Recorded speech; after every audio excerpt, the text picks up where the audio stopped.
So, Rob, it's beta season. Oh yeah. Yeah, you jumped right on the beta wagon. You got on the beta hype train very early this year, didn't you? Wow. There's a few guys on the internet that I chat to that maybe convinced me that it would be fine. I kept saying to myself, I won't do it because I did the same last year and I did it the year before. Like I Right. installed it and then a couple of days I started having problems, so I restored. This year I think was a record turnaround. I installed it, I don't know, 4 o'clock or something, and I restored my phone at 9 o'clock. Oh my, what happened?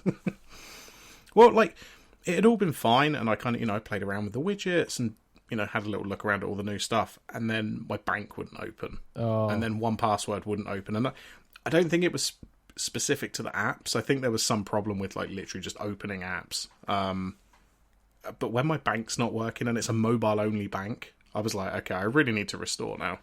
yeah, no, that makes sense. I mean, one password's worked for me, so it's probably something else going on. But yeah, you can run into stuff. I've noticed some things on like my iPad where there's lag in the characters showing up when I type sometimes, which is not good when you're writing. If it takes a couple of seconds, it tends to catch up with itself though, and I don't know. It's way more solid than 13 was, but that's not saying a lot.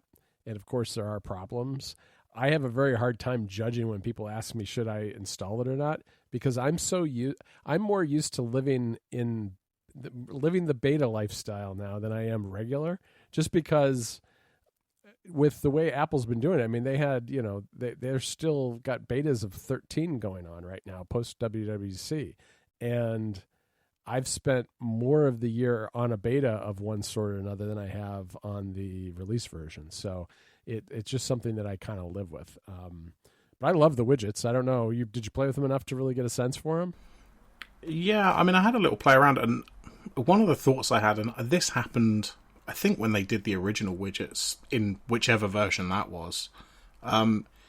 This feels like one of those where until there's third-party apps available, you're not really going to get a good sense of what sort of value you're going to get out of the widgets. Because obviously right now you can only pick from, the stock widgets, Right. photos and notes, reminders, but I want a Fantastical widget. So, so I want a slightly different calendar one or, to-do list apps, that kind of thing. Like, I feel like it's one of those things where until there's third parties that can submit updates, which presumably isn't going to be till, close to September or something, unless you're installing the test flights for those apps or whatever, like, I couldn't really get a good sense of, one, like, whether I even care.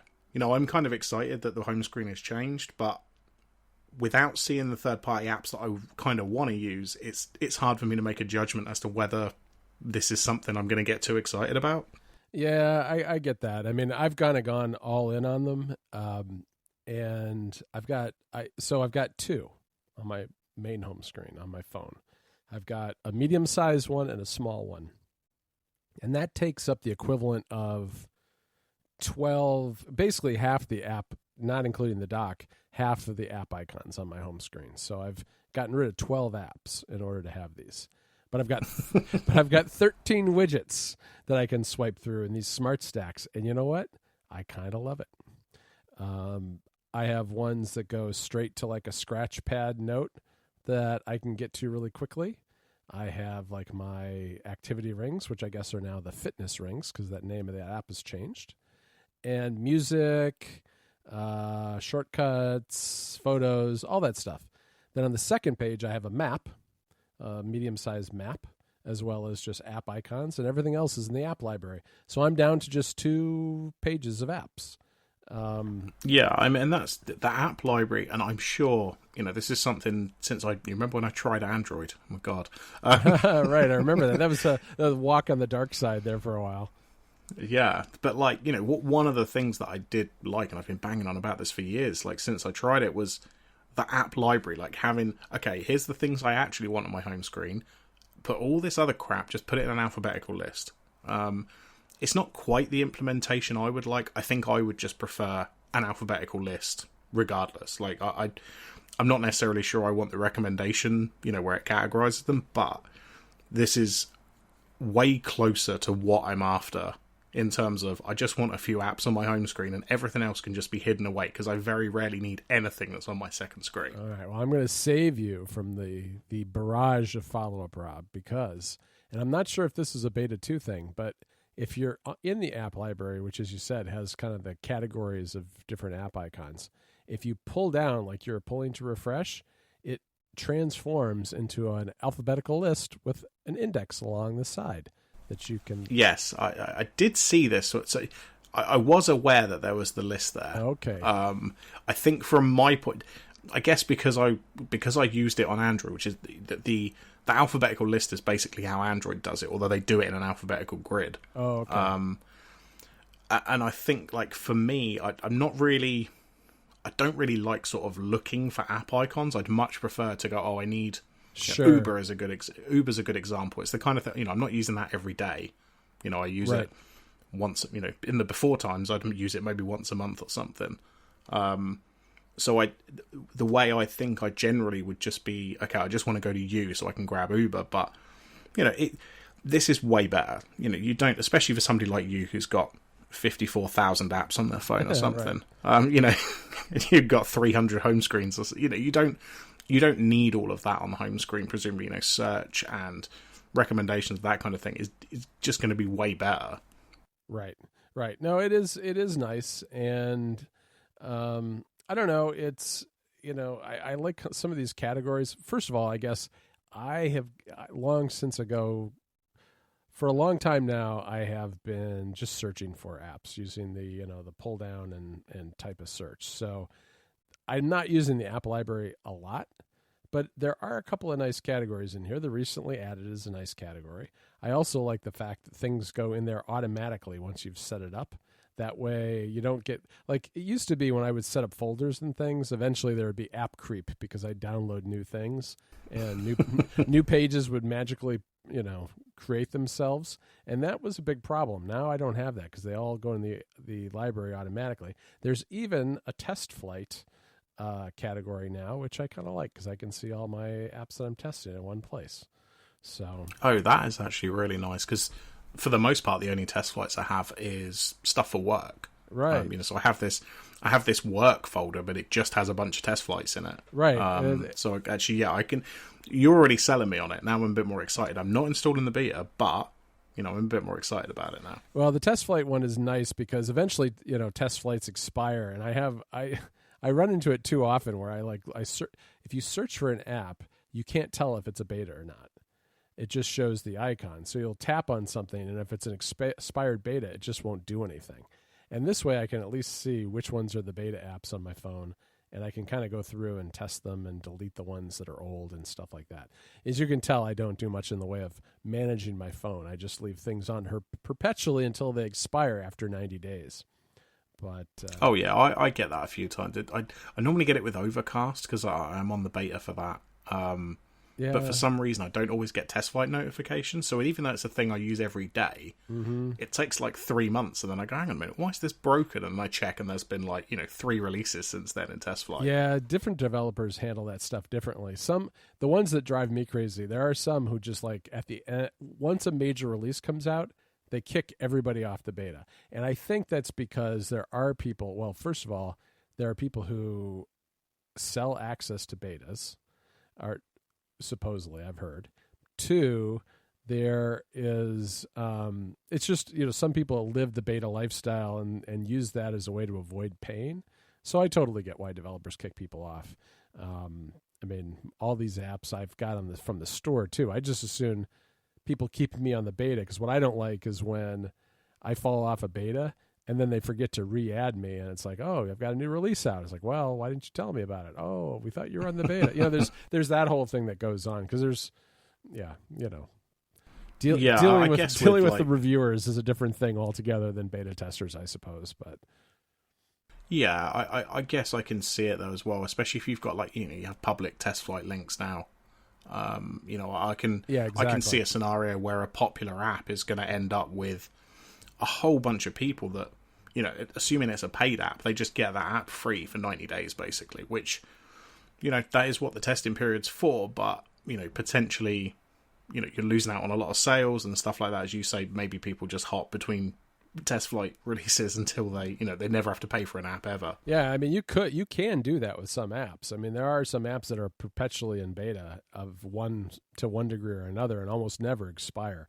I have plenty like that. I mean, I try to keep an eye on those because I don't if I end up in that freeloader situation, it's always by accident because I don't want to do that. I mean, that's not the purpose of betas, and it's not what people should do. So if I want the app, I pay for the app. But if I don't, then I just delete the beta until a new one comes out and I want to look at it again. But that's a whole other discussion as to people always are like, oh, how can you say this is a good app and you don't even use it yourself all the time? Well, it's like I can't use 20 different task managers, but I do think more than one is good. It's one of those things. It's a weird balance that we sometimes have to deal with. Oh, yeah, definitely. So. Yeah, it's...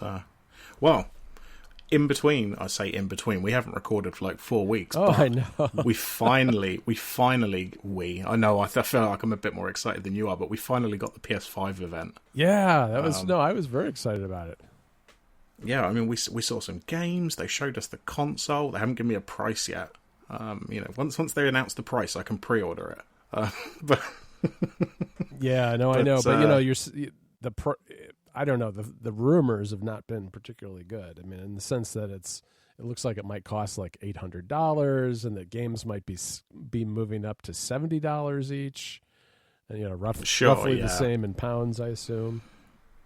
Yeah, I've heard a few rumors. I mean, in terms of the price for the console, it seems to be all over the place. Like you say, I've seen rumors $700-800, and then I've seen other rumors that are closer to sort of $400-500. Mm-hmm.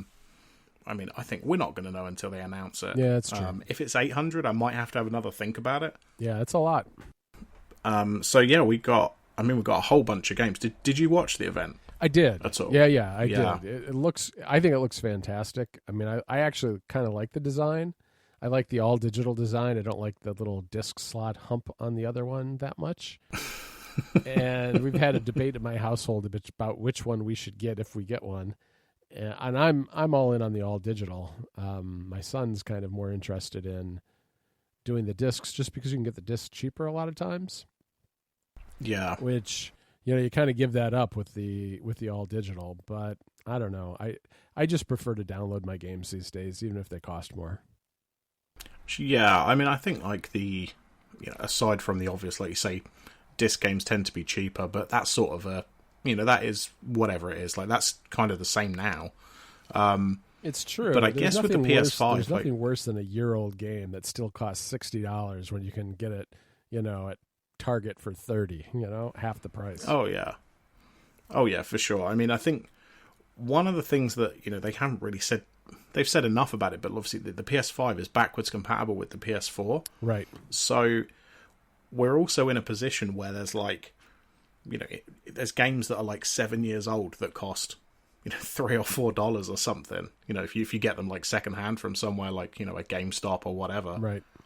And they're still going to run on the PS5. So like, but my guess would be those games digitally are probably still going to be $20-30 depending on what they are. So like, with the backwards compatibility, like there's this huge catalog of games that you can pick up ridiculously cheap. I mean, depending on how many sales they put the PS4 games on, because I assume they're going to be available digitally as well, right, in the store.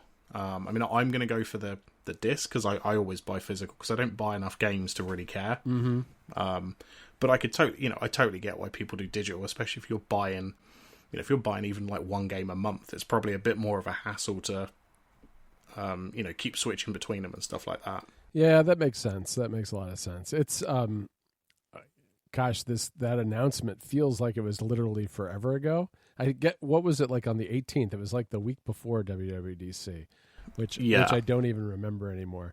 But there were some amazing games. I really liked the Spider-Man game a lot. I thought that looked really cool.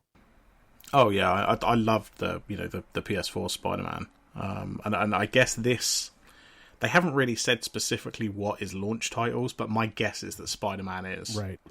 Because Horizon Forbidden West, which is the Horizon Zero Dawn sequel, mm-hmm. I think they've said is 2021. Like I think that's right. I find it hard to believe that that's coming out this year. I wouldn't have thought it would be ready in time. Right. Yeah. No. I think I remember that it's a 2021 release. Those every one of these games looked absolutely amazing. The visuals are just stunning with all the ray tracing and everything. It looks fantastic. Yeah, the one that really caught my eye that wasn't like a one we were expecting was it called Bridge of Spirits? Kena Bridge of Spirits, I think, which was like a people keep describing it like a Pixar movie. Like it just looks amazing. Yeah, I don't know what the game's really about, but I'd probably give it a go because it had the little cute, fluffy animals that follow you around. I don't know what was going on, but I really want to play it. It seemed like there were a lot of cat games. There was like a cat with a backpack, and there was like, I think, a backpack. It was like a little space cat or something, and there was some other cat game. Cats were definitely in with the video games this year.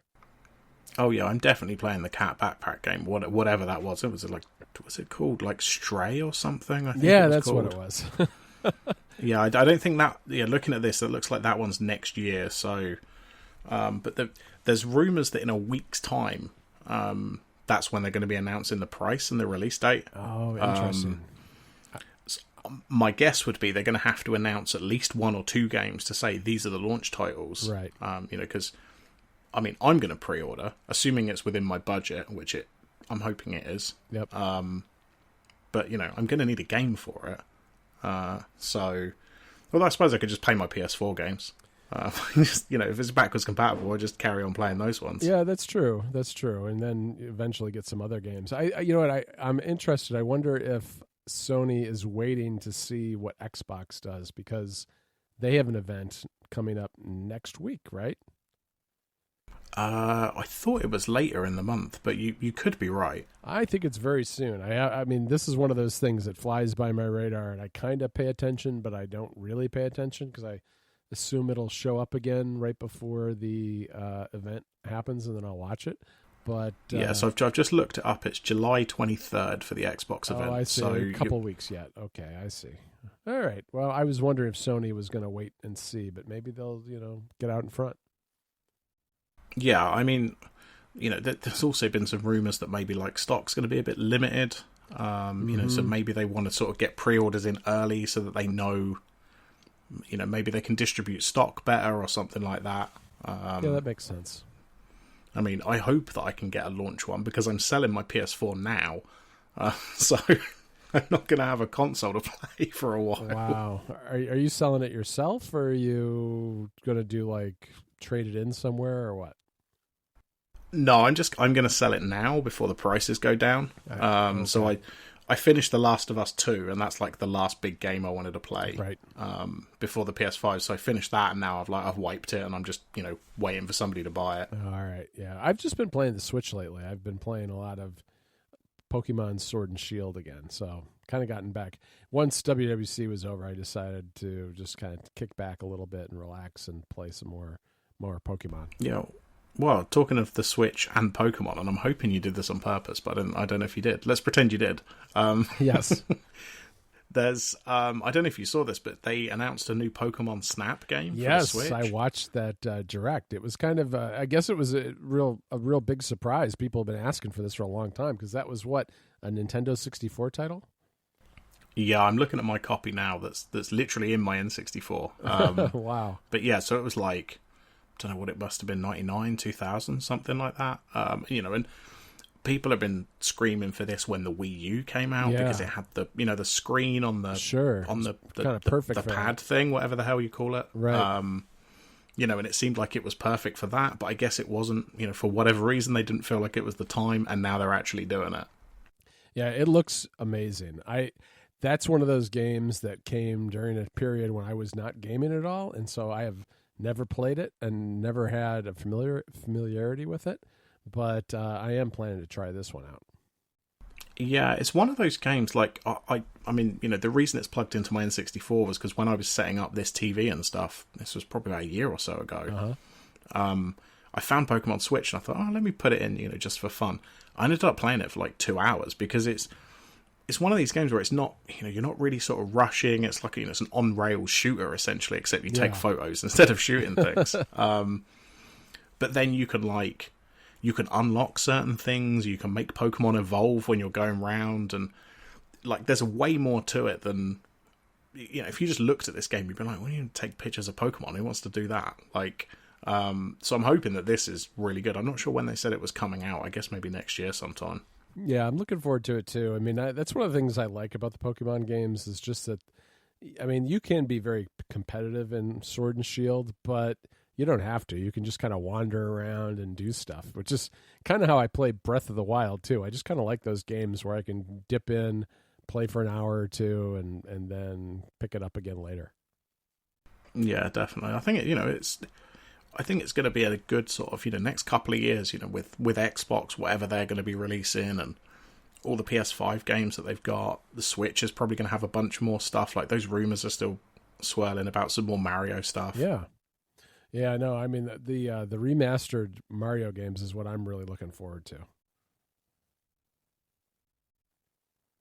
Yeah, definitely. I mean, like I say, those rumors are still there, but like maybe I think Nintendo are just waiting for this little part of the year, shall we say, the events of the world yeah. to sort of pass over before they do anything else. Maybe, and just also for the holiday season, I suppose would be a good time to have a bunch of. I mean, what if they dropped like 3 Mario games for the holidays? That would be pretty amazing, and I think probably lead to an awful lot of sales of Switches. Oh yeah, definitely. I mean, I think that's, and I think even more so than like PS5 or Xbox, Nintendo have to have that. Because it is an underpowered console compared to a PS5 or an Xbox, so they, and they do very well at it, but the value only comes from the games. Nobody's going to pick a Switch if all they want to play is cross-platform games. It has to be the exclusives with the Switch, whereas I think with like a PS5, people, for the most part, I think if all you care about is like Call of Duty or Assassin's Creed, one of those big sort of franchises, I don't think it really matters which console you buy. It's just going to be a case of what have your friends got. But with Nintendo, with the Switch, they have to have these big games to keep pushing the sales. Right. Have you tried the Switch Lite, by the way? We finally have one in our house, and I really like it. No, I haven't. I've barely even played my Switch in handheld, to be honest. I generally I'm a sit down in front of a TV type gamer. Like I don't really have a lot of occasion to play it portably. Yeah, well, you probably wouldn't care then, but it's just enough slimmer and lighter that it's a little more comfortable than the main Switch. Now, I actually do kind of miss the rumble because I like it on the Switch. It's kind of fun. Even though it doesn't add a ton to it, but you don't have that in the Lite, so that's kind of a disappointment. And it's not mine; it's my son's, but I've played it a couple of times, and it's pretty nice. Yeah, I mean, it was nice when they released that because it felt like them almost admitting, no, look, really, this really is the end of the 3DS. Like, right, here's our portable version that you buy for your kids or you buy as a second one, that kind of thing. There's less moving parts to it, so it's probably less likely to get broken. Right. I'm not sat there going, oh, get rid of the 3DS. Like, I don't care. If people still want to carry on playing it, that's great. But I think when the Switch first came out, their focus seemed very odd. Mm-hmm. Because there were still these 3DS games coming out, and I was like, but nobody's going to buy a 3DS now. and I really think, I mean, obviously the turning point, I think, was the Pokemon games because, they've always been, on the Game Boy, the DS, the 3DS. And as soon as they moved over to the Switch, it's like, okay, that really is the end of the 3DS now. Yeah, between that and Animal Crossing, which is very good for portable play, I think it's definitely the emphasis is on the Switch now. Yeah, it's nice. I mean, my main Switch, I have my favorite Joy-Con were the bright yellow ones that I have, and they developed that drift problem. Which, oh no, yeah, it's just impossible to play anything with where the characters are just walking by themselves. So yeah, I had to switch out to the original ones, and I'd like to get, I don't know, I mean, I think that there's a program to get them fixed or whatever, but am I really gonna send my Joy-Cons off in the mail or go to some store during a pandemic to get them repaired? Probably not. I'll probably just get rid of them at some point and maybe get a new pair, but probably not. I mean, when I play on the TV, I usually use the Pro Controller anyway. Oh yeah, I'd pick the Pro Controller every time if I can. Yeah. I don't mind it. Like I've got 2 Pro Controllers and then 4 Joy-Cons. So if I've got friends around for Mario Kart or something, I'm happy to use the Joy-Cons in the little holder. Yeah. But yeah, I mean, the Pro Controller is the way to go. Like, that is a really nice controller. Yeah, it is really nice. I've really enjoyed playing with it, and it's a lot easier on your hands. That's the one thing with playing portable, especially on the original Switch, is that your hands are far apart, and it kind of digs into the palms of your hands a little bit. It's just not very ergonomic, and it's a little heavy. It's just not the best way to play for long periods of time. So you're better off with the Pro Controller. I just wish I didn't have the drift, because it's nice having those spare Joy-Con around when there's other people to play a multiplayer game. Come on, John, you can do it. All you got to do, you've got to phone them, I think, and then just post them off and they'll send them back. Yeah. Like, you can do it. I believe in you. All right. Maybe that's my summer project now that I'm past WWDC. I'll send my controllers off in the mail. There you go. Cool. Well, yeah, I mean, the PS5 stuff happened like a week after we recorded, and I was like, I really want to get back into this. Then, with WWDC, and then I was having all sorts of stuff last week, but I'm glad we sort of got back into it. Yeah, no, definitely. And I'm glad that, we're getting to the point now where I think we'll get regular news about both the PS5 and the Xbox, and that's kind of nice, because I like getting the steady stream of news. I really want to know what the prices are, to know whether these things are affordable or not, and hopefully we'll get them in our hands before too long. Yeah, I mean, I've got some money put aside for the PS5, but if they come out and say, "Oh, it's £800," I'm like, "Oh, well, maybe I won't." Yeah. Like, maybe I can wait another year. I don't.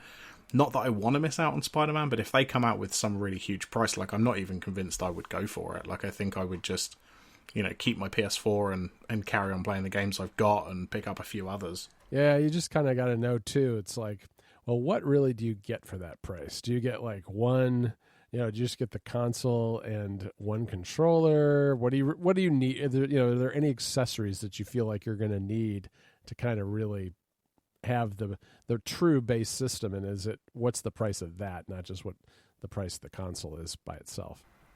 Right, because I also want the 3D audio headset. Oh, yeah. I don't know what that's going to cost.